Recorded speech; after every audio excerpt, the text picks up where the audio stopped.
up my presentation and get that one going. Excuse me. Okay.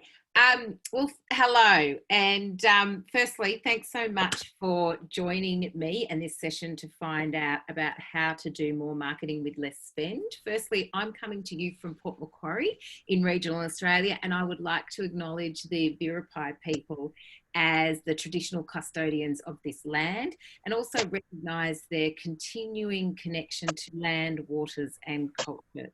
I pay my respect to their elders, past, present and emerging. Okay, just a little bit about me. Thank you so much, Rochelle, for your introduction, and there's probably not really too much more that I need to expand upon other than to say that I really love what I do. I graduated with a degree in marketing, and I must say I spent the first 5 to 10 years of my career really struggling to find my place in the marketing world. And then one day I stumbled into my first role as a marketer with a small catering company that was actually based in Ultimo in Sydney, and I've never looked back. I moved to Port Macquarie about 13 years ago. I started my business, Dragonfly Marketing, and I've helped small businesses make great decisions about their marketing ever since. So over this time, as you can imagine, I have worked with literally hundreds of small businesses, all of them completely unique, but with one common denominator, and that is a small budget. So over the years, I've really honed my craft, doing the best that I can with the tools that I've been given. And as a result, I have been awarded with the Small Budget Marketing Award in the Australian Marketing Institute Awards for Marketing Excellence. Such a mouthful. 3 years in a row. So as you'll find out as we progress through this presentation, I'm pretty passionate about the power of well-planned and well-executed marketing. In fact, it's our mission at Dragonfly Marketing to get marketing on the agenda for every small business in Australia. We believe that smart marketing strategy and clever marketing execution can help position your organisation for success. It can differentiate your business in competitive markets. It can build and create strong and sustainable brand. It can drive the right customers in your direction, and more importantly, it can keep them coming back. But I think what I'm infinitely more passionate about is that excellent marketing results do not have to come with a hefty price tag. Nimble and clever marketing solutions can be born from clever, out-of-the-box thinking and also a confident and creative mindset. Getting greatest bang for your buck is simply a matter of creating impact, legacy and loyalty while achieving efficiencies with marketing spends. And nowhere is this more exciting than in the land of small business. And to help small business owners make their marketing work for them, I have created a few resources. Number one, I have published a book, and it's called How to Do Marketing. And this is a comprehensive guide for any small business looking to wrap their heads around marketing. Secondly, during COVID, I took the opportunity to launch a podcast, which is called the How to Do Marketing Show. And this is a weekly podcast, and it's a no-nonsense and really practical guide to help small business owners understand everything that they need to know about marketing. Okay, so there are a number of key factors that will help you nail your small budget marketing. Firstly, it's important that we address mindset. this is the case for any size business. I believe wholeheartedly that to really lean into your marketing and get the best results that you can, you need to be brave. And most importantly, you need to back yourself. And I say this because, in my experience, marketing works best when you understand and commit to the following points. First of all, marketing is an investment. Please don't ever get small budget marketing confused with the word free. Marketing is not free. Social media is not free. Even if you miraculously manage to get your content out to enough people using your social media channels without spending a cent, you have still spent your time to do this. And as you'll see, as we progress through this presentation, the best marketing is actually a result of planning and consideration. And that planning and consideration takes time. And in all honesty, a point will come when you need to make a significant investment, whether it be into a great website or a really awesome brand or a big marketing campaign to drive a big result for your business. Secondly, you need to get comfortable making decisions. Great marketing comes from brave decisions. And these include making decisions about who you want to communicate with. Everyone is not your target audience. You will need to decide who is perfect for your product or service and who is not.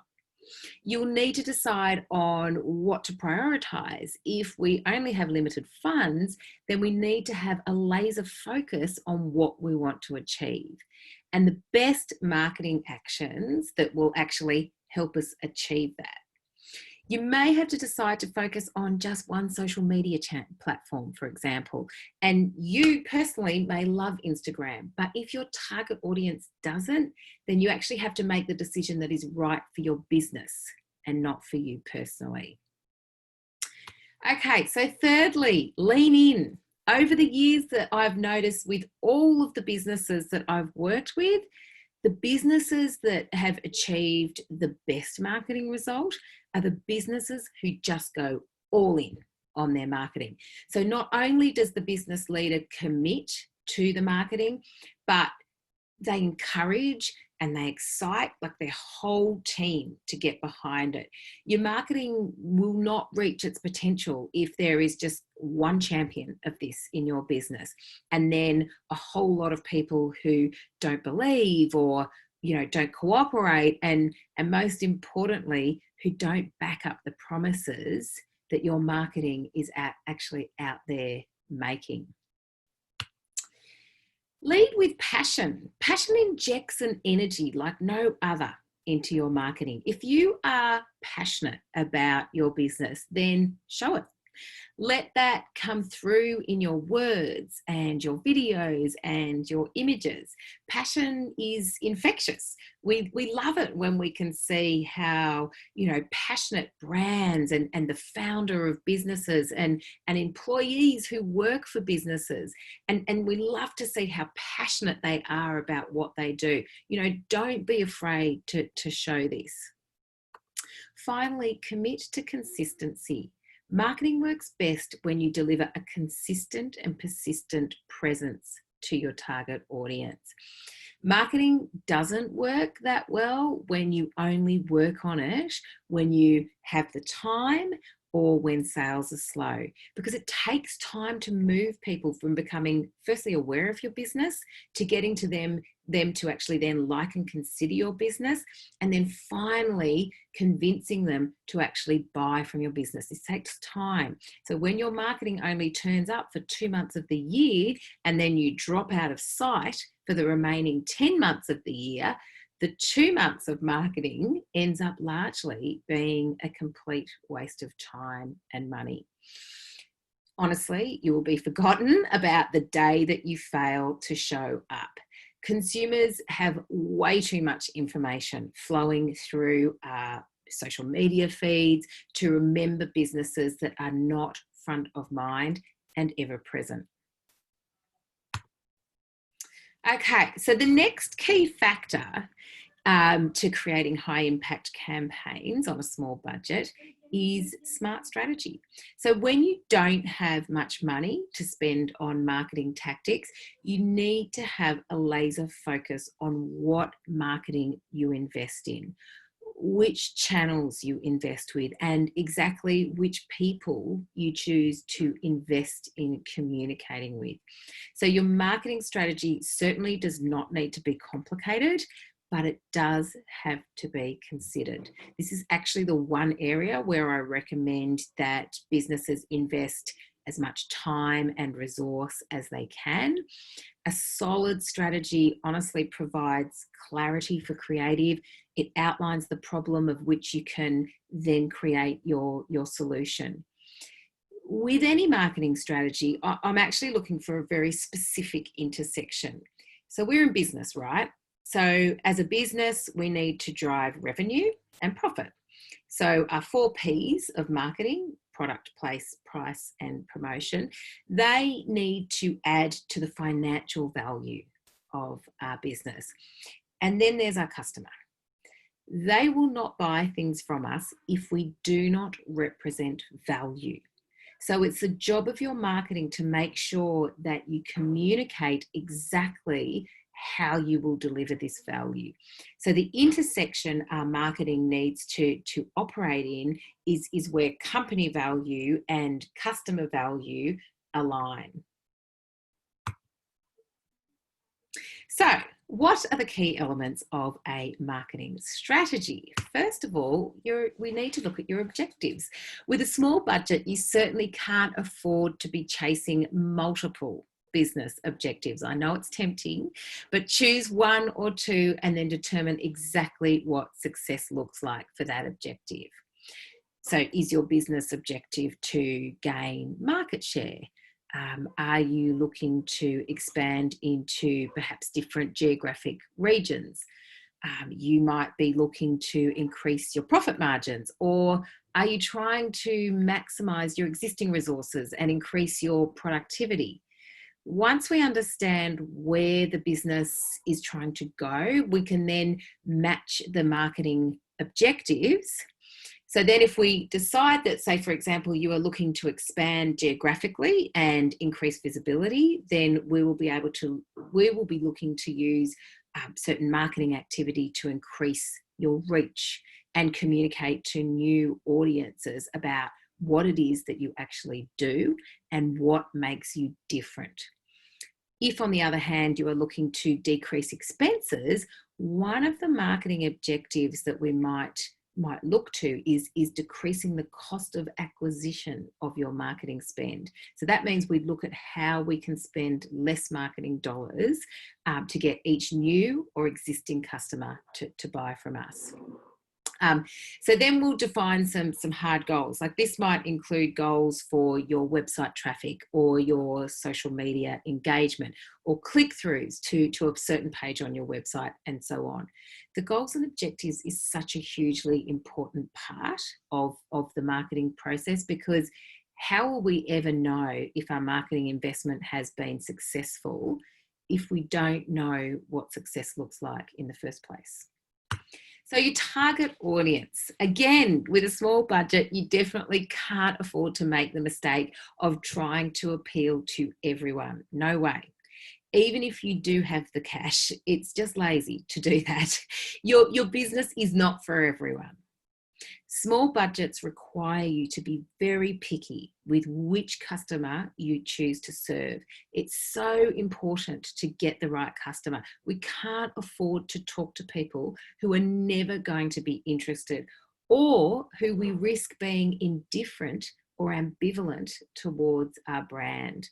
So defining exactly who it is that you're trying to communicate with can really help focus your spend. For example, it might be totally technically possible for a 15-year-old girl and a 99-year-old male to purchase your product. But do you think you can try and appeal to these two very, very different people with the same marketing message? What about communication channels? Do you think our 99-year-old man is hanging about on TikTok just waiting for your ad to drop in? Very unlikely. So we need some honesty here.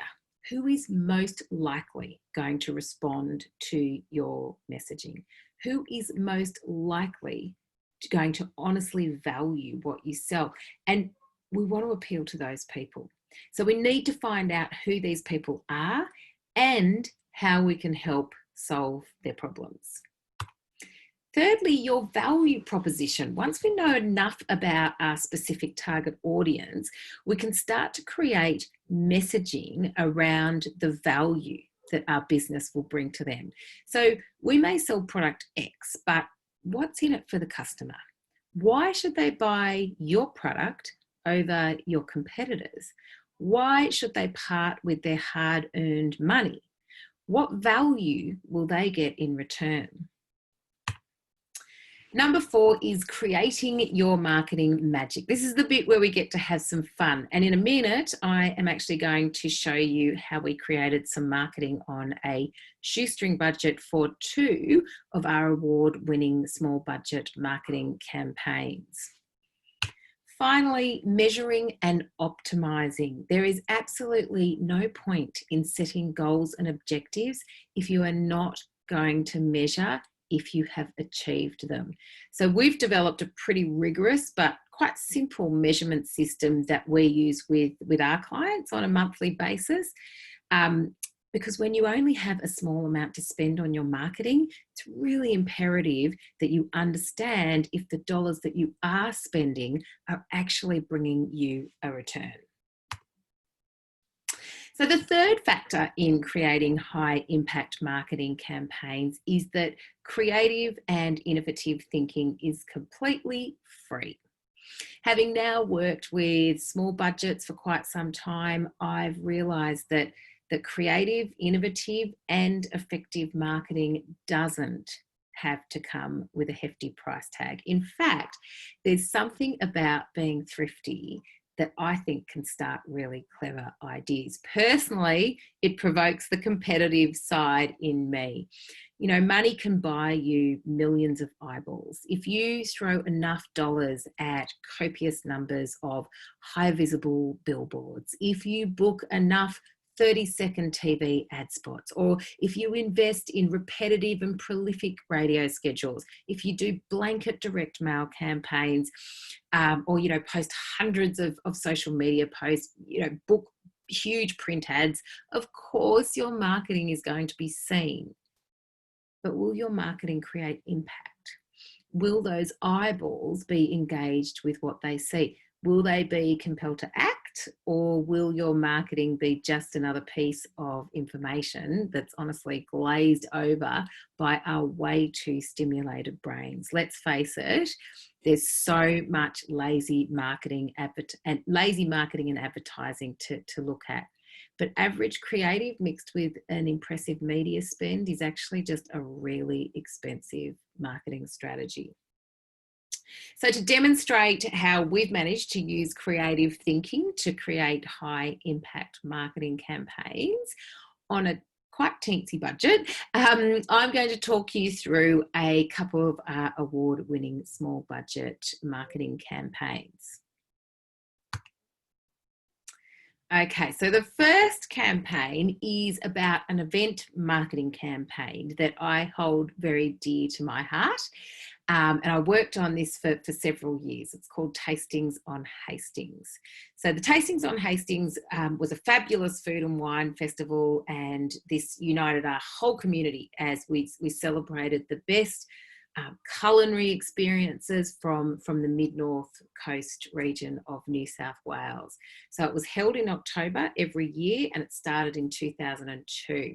And the event celebrated farmers and artisans, you know, food producers, wine growers, brewers, restaurants, cafes, all the food within our region of Greater Port Macquarie. So in 2017, the festival was in its 15th year. It was really imperative that our Tastings on Hastings event promotion keep the event fresh and relevant in the eyes of the local community. So our marketing needed to inspire and excite and engage the local community, as well as the surrounding areas. And it needed to do that for 6 months leading up to the event. So with a shoestring budget of 10,000, we needed to deploy clever, creative and savvy marketing tactics that would build a groundswell of excitement and talkability. Okay, so once we'd actually finalised our strategic direction for the event, we created a tactical plan that would enable us to reach and excite as many of our target audience as possible.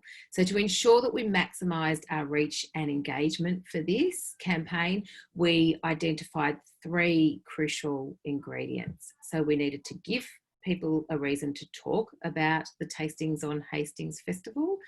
If we wanted to spark conversation, our messaging couldn't just be about promoting another event date. We needed to kind of shake things up a bit. We also wanted to tap into existing foodie communities. While we had built a fairly sizable Tastings on Hastings community over the past years, we knew that we could actually extend our reach by tapping into our event foodie stakeholders, who also had large and incredibly engaged communities. It made sense to tap into these communities of food and wine lovers. I mean, these were our people. So we also wanted to make sure that at every touch point, we infected our audience with our passion. As a locally based marketing and events team, we were really invested in marketing this food festival and really invested in the success for our region. And so were all the event stakeholders. So why wouldn't we infect our community with this passion? So as a part of our event marketing campaign, we introduced the inaugural Tasting on Hastings Favourite Foodie Awards. Now, this was launched 3 months prior to the event date, and the initiative invited our community to acknowledge the people, the places and the providors and the producers who made eating and drinking in the region such a pleasurable treat. And they did this by nominating and then voting across 4 key and very popular categories. So there was best in coffee, best in local produce, best in bottle and best in dining. So this community voting resulted in 85 successful nominations that were received via our Facebook and Instagram pages. So we then issued each of these 85 nominees with digital assets and posters, all of course branded with Tastings on Hastings event creative. So this was to promote their involvement and to help them encourage their customers and their digital tribes to vote for them. So this initiative took on a life of its own as these 85 nominated restaurants, fervently encouraged their tribes to come and vote for them in the Favourite Foodies Awards. Facebook was literally flooded with voting pleas, and each nominee's tribe got behind their favourite foodie and shared their pleas to be voted for. In fact, some of the more popular restaurants branded requests, like the one that you see here, to be voted for in the Tastings on Hastings Foodie Awards, received more than 50 shares. Well, this one received, I can't say it because the camera's covering it.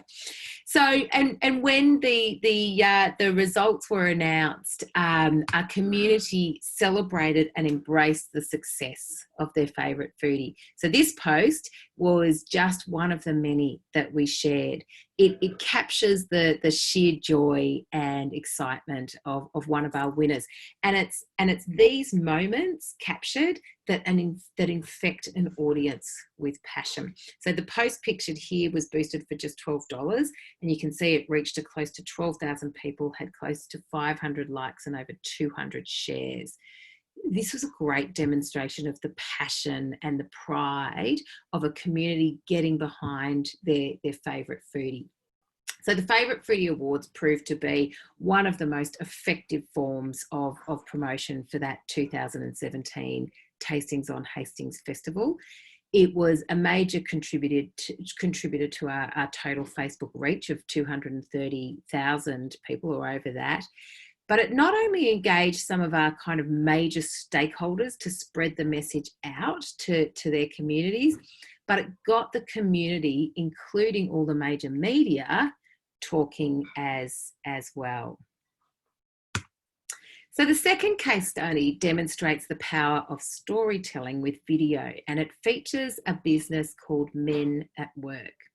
So Men at Work are a locally owned organisation based in Port Macquarie, and they employ around 200 people. They're the leading provider of labour hire and traffic control and training on the mid-north coast of New South Wales. And in this case, the marketing that we were employed to do was not necessarily about driving leads. It was an exercise in brand positioning by promoting road safety. So Men at Work's greatest assets are their people. Their road traffic control business is responsible for quite a significant portion of their revenue and profit, and the majority of their 200 employees are actually road traffic controllers. In 2018, the Managing Director, Ross Cargill, had a growing concern for the increasing number of reports that he was receiving from his traffic control team, who were consistently expressing concerns for their safety. So when we conducted some interviews with a selection of traffic controllers employed by Men at Work, they actually revealed that they did, in fact, feel really threatened carrying out their day-to-day jobs as traffic controllers. So they told story after story of near misses on road traffic sites, and these near misses were almost always a result of drivers not paying attention around road sites because they were on their mobile phones or they were travelling above the recommended roadside speed.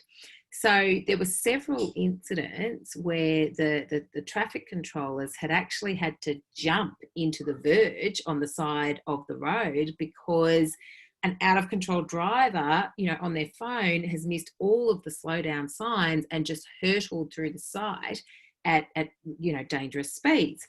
So then we conducted further desktop research into workplace fatalities, and we found that there had in fact been several deaths of traffic controllers who had been killed by drivers on road sites throughout Australia. So the creative strategies that we used to ensure maximum impact for this campaign were firstly our use of storytelling to create an emotional engagement with our viewers. Secondly, we chose to use real people as our characters. This is such a massive advantage when you are running local campaigns on social media in regional areas, because honestly, everyone knows everyone. And thirdly, we activated our hugely passionate tribe of Men at Work employees.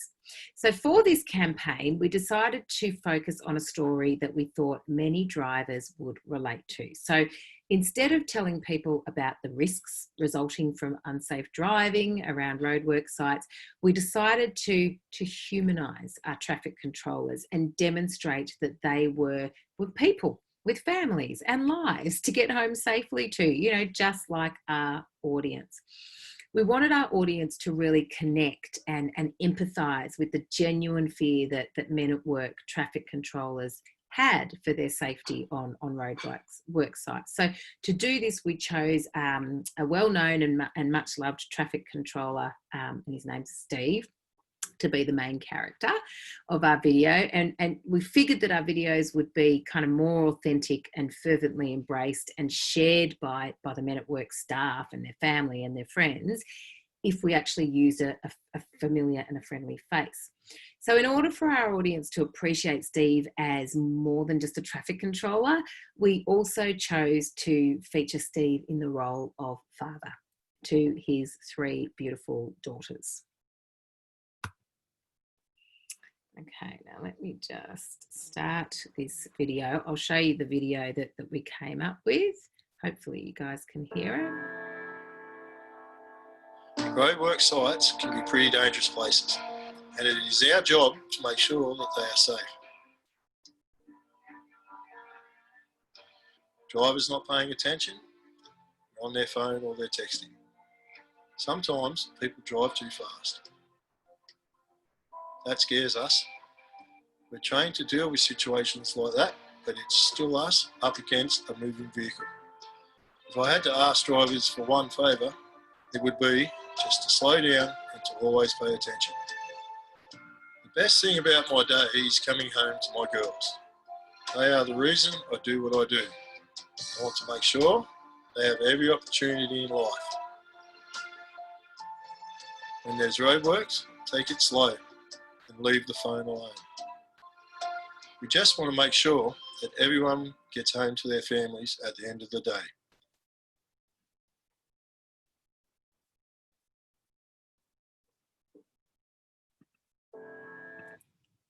So when we released the video, we notified 150 traffic controllers at Men at Work, and we told them to get behind the video on Facebook by liking and commenting and sharing as soon as it was released. So we knew that the Facebook algorithm would respond to that. The slide that you can see now pictured just shows the organic results of this video that were received in the first 24 hours of it being posted. So without investing in any Facebook promotion, it was reached over 100,000 people, 10,000 people clicked, liked or commented on the post, and close to 400 people shared the video. But I think most rewarding was the positive sentiment that poured in via Facebook comments from the community, such as the ones that you can actually see on screen. So Men at Work clients and industry stakeholders and Men at Work employees all kind of shared their stories of near misses and deaths of loved ones, and a real gratitude to Men at Work for spreading this really important message. So of course, as the reach and engagement soared on Facebook, this attracted the attention of the local media, who then ran a whole story via the local newspaper, and then that amplified our plea for safe driving around local roadwork sites. So to summarise, creating high impact marketing campaigns on a shoestring budget is totally achievable if you can A, muster a courageous mindset, B, develop smart marketing strategy, and C, use creative and innovative thinking. So if small budget marketing is something that you would like to be doing more of, I'd love to just quickly tell you about the How to Do Marketing Academy. So this is a 12-month marketing leadership and accountability program, and it's led by marketing experts and developed for ambitious and motivated small business owners. So we know from working with hundreds of small businesses that some of the biggest problems that they face when it comes to marketing are, you know, not having enough time to work out how to do marketing properly, not knowing how to reach the right customer with the right message. They sometimes don't know where to invest their marketing dollars to ensure that it drives a return on investment. And they don't know how to keep up with or navigate that ever evolving digital technology world. So a lack of clarity and consistency and confidence often holds them back from achieving real results. So we've developed the How to Do Marketing Academy program to provide clarity in direction, consistency in effort, so that then you can be confident to really lean in and invest in your marketing. So we work with you for 12 months by developing a customized marketing strategy for your business and 4 tactical 90-day marketing plans. So we provide support and guidance and loads of tips along the way. And you're embraced into our Academy community on our Facebook group, where we're delivering loads of live marketing sessions and answering any questions that you have about your marketing marketing work. So we only take on a limited amount of members each round, and our first intake is now full. However, if you are thinking that this program might be just what you need to grow your business, you can head to the link on the screen and whack your name on the waiting list. Round 2 will be launching for a start date of October. And in the meantime, you can start picking up some marketing tips and tricks in the How to Do Marketing group on Facebook. So just search for that. And failing that, please do reach out and connect. So it's probably best to connect with me on LinkedIn. That's probably where I spend the most time. So please feel free to reach out and connect there. We're also on Instagram and Facebook. And of course, if you would like to sign up for our regular newsletter, email newsletter full of marketing tips and tricks, where we also let you know about the podcast episodes as they come out, you can just head to the website and sign up to the newsletter. And that's it from me, Rochelle. Oh, fantastic. Thank you so much, Jane. I'm definitely going to be, developing my measurable objectives. Yes, good to hear. Yeah, that's fantastic. Some fantastic tips. Thank you so much. Now, if you have any questions, ladies, feel free to please pop them in the chat. But we have some questions here that have come through the registration process, which we will go through. And I don't know if I start with Georgie, I don't know if you're in a position to talk. If you are, we'll go through your question. Was the first one was how to keep people entertained that aren't quite ready to buy yet in the service industry accounting. Yeah, okay, good question. So one of the things that we'll develop for our clients and even with our academy members, so we set the strategy in place. The 2 campaigns that I've just spoken about are specific marketing campaigns. But then there's also the marketing, the kind of everyday marketing, the marketing that you just keep on doing to ensure that your marketing funnel is always being populated. So you're always being seen by enough people to kind of enter at the top of the funnel, to make sure, knowing that people are going to drop out along the way, and only a certain amount of those people that have seen your business and know your business will actually end up buying. So there's a marketing ecosystem that we put in place that makes sure that it's actually talking to each of the people, each of the target audience that kind of represent all the different sections. So for example, we will assign certain marketing activity to just generate awareness. So this might be kind of thought leadership content that we share out via Facebook or LinkedIn. Another kind of typical awareness generating campaign is perhaps radio ads or local print advertising. And so once people have actually had enough frequency of touch points, once people have seen your brand or, seen your LinkedIn posts or seen your Facebook posts or whatever the case may be enough times, they might be willing to actually take the next step, which is considering your business. And that's when they might start engaging with your business. So that's when they might start downloading some of your e-guides. That's when they might sign up to your email database. They might attend an event that you're attending, that you present. So they're not quite buying yet, but they're showing an interest, and they're certainly getting to the point where they're considering your business. And so once they've kind of got through that point, they're going to be closer to a decision to come and buy from you. So every business is different, and depending on who your target audience is and what your business ambitions are, it will differ as to what marketing activities that we kind of place in each of those key stages of the marketing ecosystem and the customer journey. That's great. Georgie, I don't know if you're in a position, but hopefully to unmute yourself, but hopefully that has answered your question.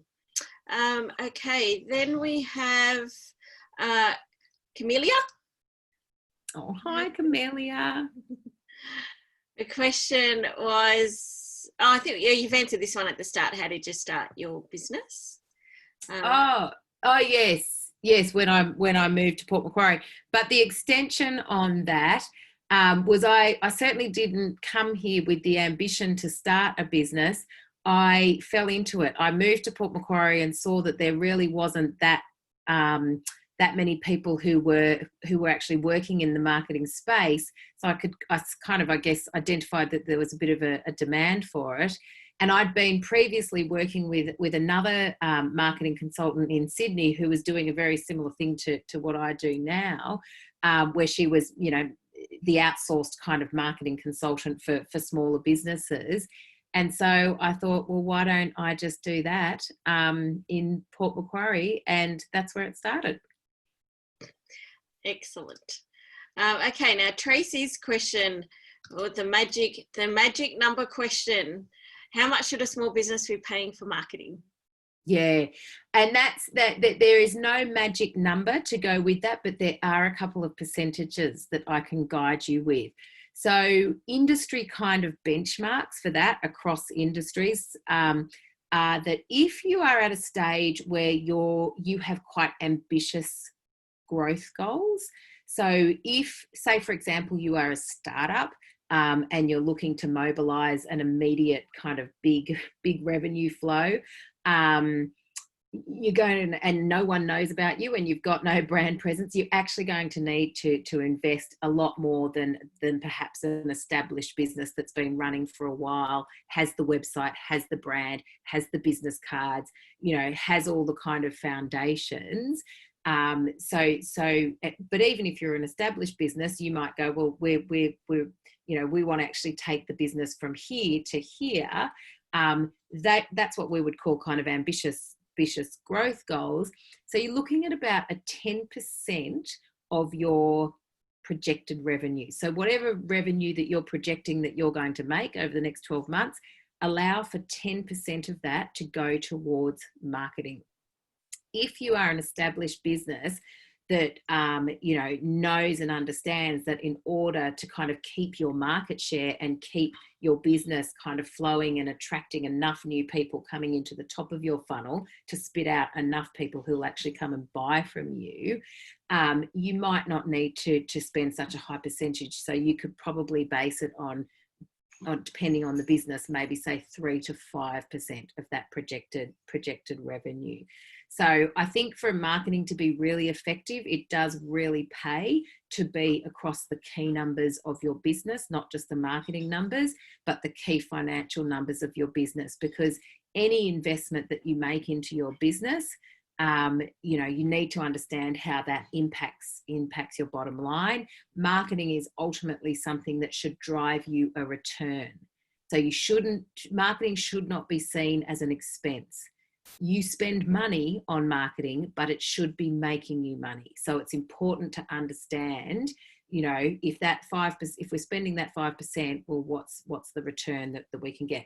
And that's different for every business. And it doesn't always depend on marketing, because if you're a business that's providing really crappy customer service, for example, and the marketing, your 10% of marketing has driven all of these fabulous customers to your business, but then your customer service team lets you down, then the marketing's performed, but the business hasn't. And so that's where the revenue's actually fallen over there. So it's a bit of a kind of, it's not as straightforward sometimes.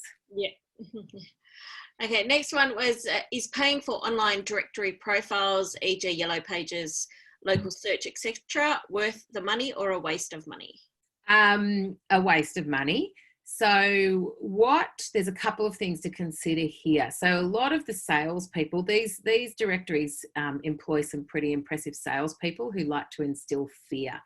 What I've found in my experience is that there's a lot of small businesses that have paid for local directory listings for years and years and years and years and years. and I think are a little bit fearful of what will happen if I turn it off. If you put yourself in your consumer's shoe, where do people go to find a solution now? I mean, you don't ask yourself a question and go, oh, hang on, I'll just go and yellow page that. You might have 20 years ago, but now when you need to find a business or a solution or an answer to a question, you go to Google. So it's actually far more cost effective to actually invest your money in being found on Google than it is to be found on the yellow pages, because in reality, you know, I don't know who actually clicks on those yellow pages or those online directory listings where you're listed alongside all of your different competitors. Wouldn't you rather that be your business that they're clicking on? And Camelia's on this session now, but she's introduced me to this fabulous guy who does website SEO. And he was explaining the whole, you know, SEO process to me the other day. And he mentioned, you know, about the fact that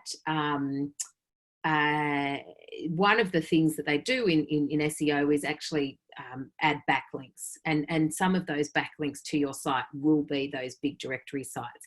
But that does not mean you need to be spending the thousands of dollars that some of businesses are to be visible when people are searching on yellow pages. Pay thousands of dollars to your SEO person to make sure that you're visible when someone's searching and it's your website that they click on, not the yellow pages. You're essentially, you know, paying for the yellow pages to stay in on page one. That's my opinion, not fact. Well, fact, but you know, it's I'm sure yellow pages and online directories would have a different opinion. Okay, well, Tracy, I hopefully we've answered that question for you. Please feel free to ask a follow-up question for that one. Now for oh, I can't hear you. Oh, can you hear me? Oh yeah, now I can. Yeah. Now Bin's question: reasons why a business owner should put aside funds for marketing. Well, I guess you've covered that. And then the next one is, oh no, same one about minimal spend. We have a couple of questions in regards to organic content and organic marketing. Is it worth it? Is it dead? Yeah, and that is such a great question.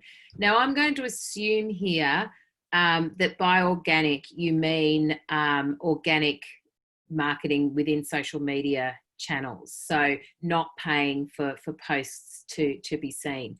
And again, that's dependent on the channel that you are on. Say, for example, LinkedIn, the majority of the work that personally I do for my business and the marketing that I do for my business is on LinkedIn. And that is all organic. You can't actually pay for your personal profile content to be promoted on LinkedIn. So in that case, that is organic content that is actually working really, really well. It's not free to my business because it's taking me the time, or I would have to pay someone else to do it to actually post that content. However, I'm getting organic results because I'm not paying for those posts. There is obviously a paid function of LinkedIn as well, but it's a lot more expensive. On Facebook, though, completely different. And now more and more so Instagram. And there's certainly lots of brands on Instagram that are still getting a lot of traction on their organic posts. But even the people who are still getting kind of good organic traction have noticed significant drops to their engagement since Facebook switched out that algorithm. On Facebook, it's pay to play. So organic content on Facebook without investment on it will get you nowhere. Okay. Just, dollar signs are just going through my head. Yeah. But and again, I look at the Facebook platform as it's such a massively useful resource for small business, because, you know, as I was talking about that marketing ecosystem before, you can actually plan out marketing activity to hit every kind of stage, or every stage of the journey for that target customer to kind of come through your funnel, because you can do things like boost your thought leadership content, or boost, you know, your everyday content, to make sure it gets the eyeballs, and to make sure it gets the frequency of people actually seeing your content all the time. But then you can use the ad platform to, you know, drive email addresses and collect email addresses, to drive traffic to your website, to drive traffic to landing pages. So there are so many things that you can actually do with the Facebook platform if you're willing to pay. If you're not willing to pay, your options are groups. So groups are actually getting quite a lot of traction, and that's actually where Mark Zuckerberg wants you to build communities, is in these groups. So when he wants you to use functionalities of Facebook, he'll make them free and he'll make them effective. So my advice is, if groups works for your business and for your community, do it now, while he's really trying to encourage us all to be there, because once there's enough momentum and enough numbers on there, that's when he switches the algorithm, and as businesses we have to start paying. Okay, Kathleen's sent through a good question. Paid Facebook marketing, which is better, Facebook ad or boost posts? Yeah, how are they? Great question. Two different objectives for me. So when I'm boosting a post, it's all about achieving goals and objectives at the top of the funnel, or in that awareness stage. So that's just to make sure that when I'm posting a thought leadership or a video, or, you know, an update or something like that, if I actually want people to see that and that not be a complete waste of time, I boost it. And I boost posts all the time. That's not actually driving. I'm not necessarily expecting that traffic to drive to my website or make a sale, or you know, sign up to my email address. I'm purely getting my content out there to be seen, and then to be seen enough to then be engaged with. So that's when I use boosted posts. For the Facebook ad platform, I use that when I want to get bums on seats. So when I want to you know, create fancy audiences that allow me to kind of remarket and retarget to people who visited my website, or create lookalike audiences, you know, of people who look like the people who visited my website or watched my videos or whatever. A word of warning, the Facebook advertising platform is exceptional. It's definitely worth getting a better understanding of, but it is quite technical to get your head around. And in terms of kind of understanding how best to use it, it requires more than, you know, an answer probably from me in this forum. Okay, now we have a couple of questions in regards to local businesses or local marketing. So one is best way to let local people know about your business, and the other one is how to ensure your advertising is reaching mainly local customers. Yeah. So from a local point of view, like that's pretty much where I have been for you know, the last 5 years or so. Sorry, longer than that, the last 10 years or so. Again, this is where it's not just every person in your town that you want to reach. Who is it in your town that you want to reach? So if you're a lawyer based in Sydney, or if you're a lawyer based in Grafton or whatever, and you just want to I guess promote your services to that region, who is it within the region? You still need to understand who it is, because it doesn't really make a lot of sense for me, depending on what your growth and you know, your growth and ambitions are for and your goals and your objectives. But for me, for a lawyer who just specialises in business matters, for example, it doesn't make sense to put your ad on TV. Like that is just a complete waste of money, because you have a niche target audience there. So your target audience is business owners or business people located in the Grafton area. So once you get to understand, okay, well, these business people who are located in Grafton, who my services are perfect for, What social media channels do they use? At a guess, it's probably going to be LinkedIn. They might be on Facebook as well. What are the business events that are in town that you could actually go and maybe do a talk at, or conduct a webinar with? Where do these business people go for information? Are there networking groups that you can actually join to get in front of these people? Are there specific, local business publications that you could advertise in within your local region? So it's first of all understanding, well, what is the media landscape in your local region? But more importantly, what is the media locally that your target audience is actually consuming? Because there's no point in advertising on a channel just because it's local if your target audience don't actually ever look at that channel, or if they never listen to the radio, or whatever the case may be. In terms of your digital marketing, Google and certainly the Facebook ecosystem have pretty hyper targeted geographic targeting that they can use to target your locations. So you can talk to your supplier about just making sure that your campaigns are kind of hyper local. Wonderful. We have a question from Gopika. I hope I'm saying that correctly. What are effective offline campaign strategies? Yeah, so again, that goes back to your strategy. What are you trying to achieve? So what is effective is something that's worked. So if you're set out to, grow your business and get new customers, then it's not necessarily about saying, well, we need to do this offline. If your objective is, I need to go out and get new customers, you look at it from a holistic point of view and go, well, what customers do I need to get? What is it that I'm selling? What is the best way to actually go out and get these customers? And that might be offline and it might be online. But I would never kind of segment a marketing approach just to sit with online or just to sit with offline.